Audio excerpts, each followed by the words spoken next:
Madam Speaker, my Democrat colleagues, Republican colleagues, my district back home in Georgia 14, to the American people, to my mom and dad, and my husband and my children.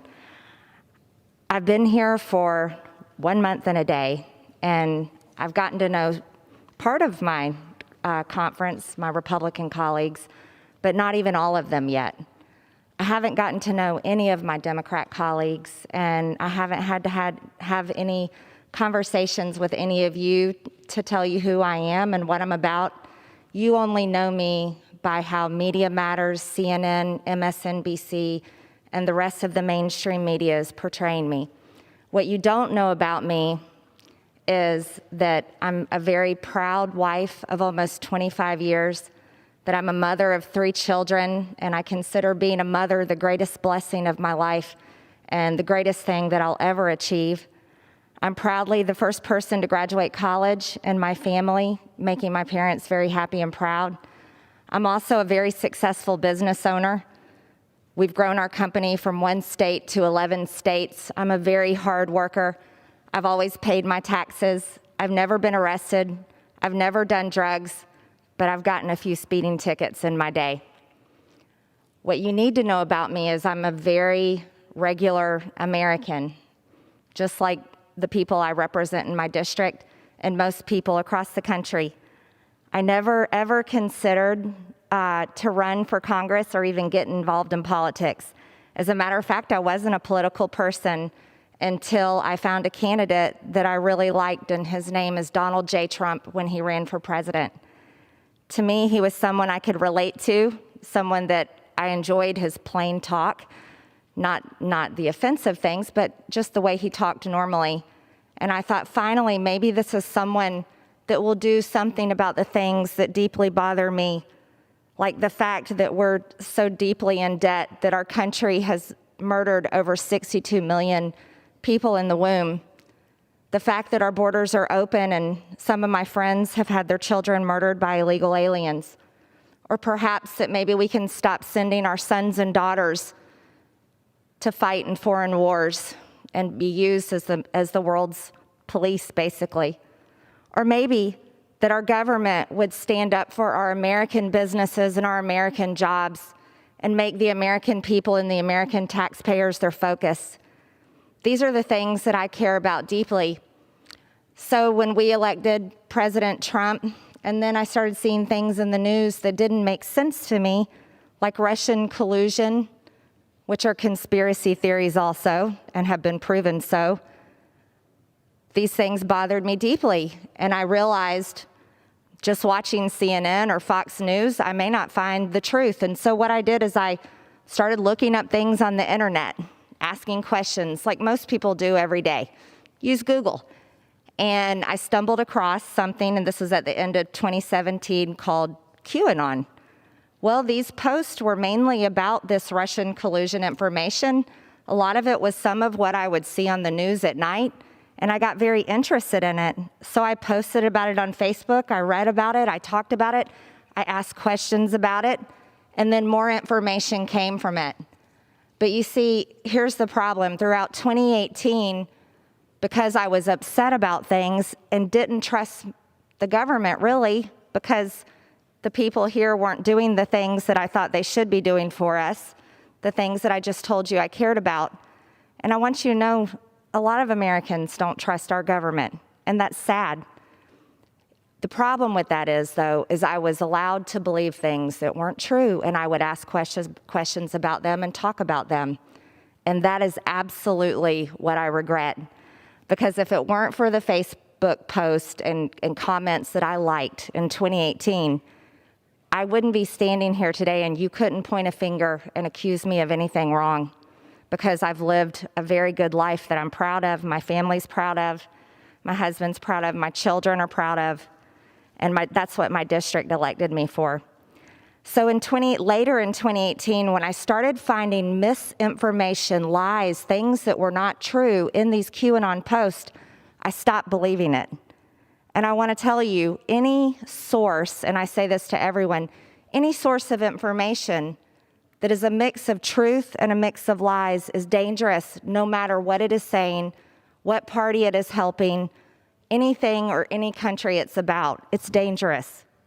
And these are the things that happen on the left and the right. And it is a true problem in our country.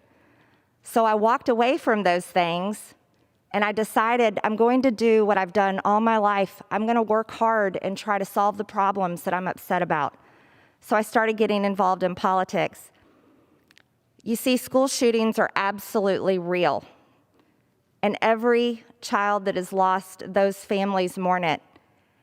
I understand how terrible it is because when I was 16 years old in 11th grade, my school was a gun-free school zone, and one of my schoolmates brought guns to school and took our entire school hostage. And that happened right down the hall from my classroom. I know the fear that David Hogg had that day. I know the fear that these kids have. And this is why, and I say this sincerely with all my heart, because I love our kids, every single one of your children, all of our children. I truly believe that children at school should never be left unprotected.